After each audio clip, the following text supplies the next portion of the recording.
For more interesting videos please do subscribe, and turn on the bell icon. Let's get started.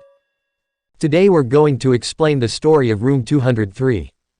The scene starts with a boy. He comes for painting at the wall. While seeing the wall he sees the hole, then the owner appears and he said some rented people made it. Hand he returns, then he catches the knife and he put hand into the wall.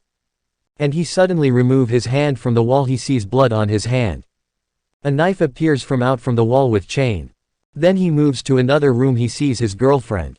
Then she gets a drink for him, they want to enjoy a lot today. And his boyfriend gives the necklace for his girlfriend. Then why are you drinking a bear? She gets hypnotized by the chain. Suddenly she catches the piece of the glass and she kills himself. After that the boy run from there. The room number is revealed to be 203. Afterward Kim decides to move into room 203 with her best friend Izzy.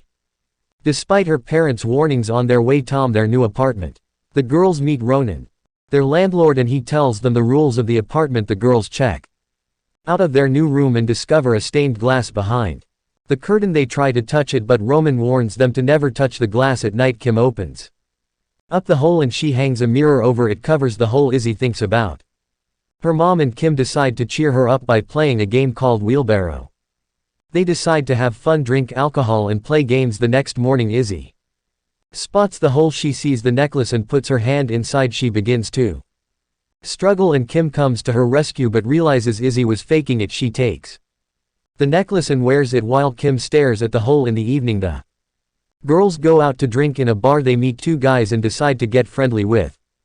Then one of the guys tries to molest Kim but Izzy punches him in the face and they run away. On getting home Izzy and Tony make out, although Izzy passes out due to the alcohol. Tony gets a beer and he spots the stained glass. He admires the glass but he notices a shadow moving behind him. He checks it out and sees nothing, so he goes to the toilet to relieve himself but he gets stabbed. Kim wakes up immediately. She goes to Izzy's room and she is relieved after seeing Izzy is sound asleep. The next day Tony is nowhere to be found and the girls assume that he snuck away. Early in the morning Kim arrives late to school and she misses orientation, but Ian offers to give her the orientation to her in exchange for a lunch date. Kim bonds with Ian and she reveals that she is here because she wanted to get away from her parents, or as Izzy is here because she is struggling to cope with her mom's death. Ian gives her his number and she calls him but she does not get a response. At home Kim sees a note on the door from Izzy saying that she will not be back soon. Soon after Kim hears a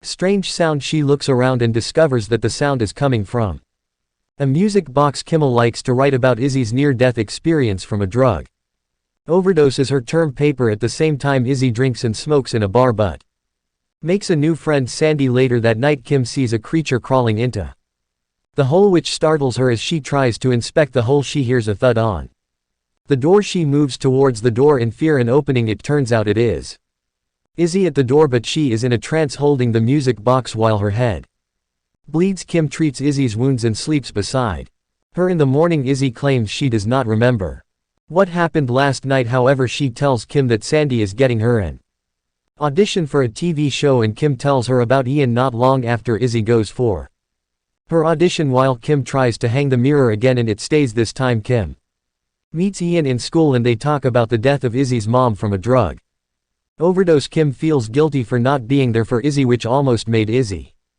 kill herself, and she promises to always be there for her and cheer her up and drops her at home. He asks to see her again but Kim doesn't answer him. Kim continues to work on her book and she decides to call her parents. While she leaves them a voicemail, the mirror covering the hole falls to the ground and breaks, which spooks Kim. She tries to look for Izzy and she sees her and Sandy kissing. She goes back into the room and steps on the mirror, injuring her leg. In the process Kim wakes up at midnight and sees Izzy possessed. She tries to calm her down but Izzy runs out of the room quickly, giving Kim no time to stop her. Kim goes down to the basement trying to look for Izzy. She follows the sound of the music box in Izzy's hands. She finally finds Izzy but she is in a trance like the night before. Izzy lets out a scream and pees on herself, prompting Kim to hug her. The following day Izzy cries in Kim's arms and she claims she does not know what is going on with her. Kim thinks it is due to her alcohol consumption and tells her to stop drinking. Izzy confesses that it Feels like she is watching her dream but she is not part of it. Later on Kim meets Ian, tells him that she is going crazy as she is seeing things that are not there. Ian tells her that she is not crazy, instead she should use her journalist skills and find out the mystery. He volunteers to help her and they head over to Kim's apartment. They arrive at the house and discover that the room's door is open. They find Ronan inside. He tells them that he is here to clean the glass and warn her to stay away from the basement as it is off limits to tenants. Ian takes pictures of the hull and glass. He notices it has the weird symbol on it. Kim tells him how as he found the necklace in the hull and Ian thinks she is insane for putting it on. They begin their investigation and Kim stumbles upon a picture of the music box owners Liam McNally and his wife Karen. They also find out that everyone who has lived in room 203 has gone missing and a man named Briggs murdered Karen. They start making out right after and Ian decides to spend the night. At night Izzy starts hearing strange voices in her head and becomes possessed. Kim wakes up and sees a bird coming at her, causing her to scream. Ian wakes up and sees her shaken up, however he does not see any bird. The day after Izzy discovers Kim's book and realize it is about her. Elsewhere Ian continues his investigation and finds the same weird symbol on a church's stained glass. He calls Kim but she does not pick up as she went to see Biggs, although Briggs is reluctant to tell her his side of his story. He finally agrees to tell her after finding out she lives in room 203.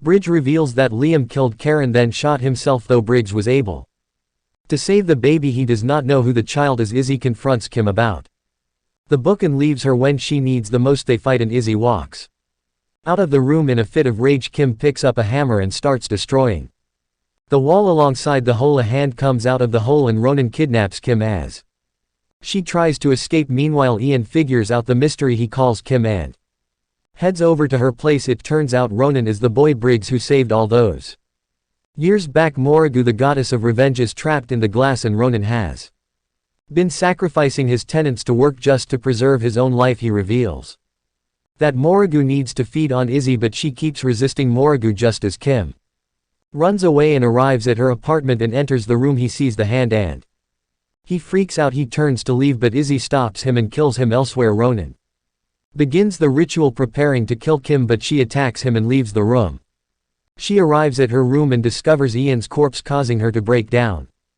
In tears Kim enters the basement but Ronan goes after her with a gun, insisting it is too late to save Izzy. Ronan catches up to Kim. He is about to shoot her but Morrigu possesses his mind and he kills himself. Kim finds Izzy and they engage in a fight but Kim manages to rip the necklace off Izzy's neck, bringing her back to her senses. They go back to the room and destroy the glass, thereby killing Morrigu. In the end Kim is taken to the hospital but Morrigu still lives despite the glass being destroyed. With that, the film comes to a close.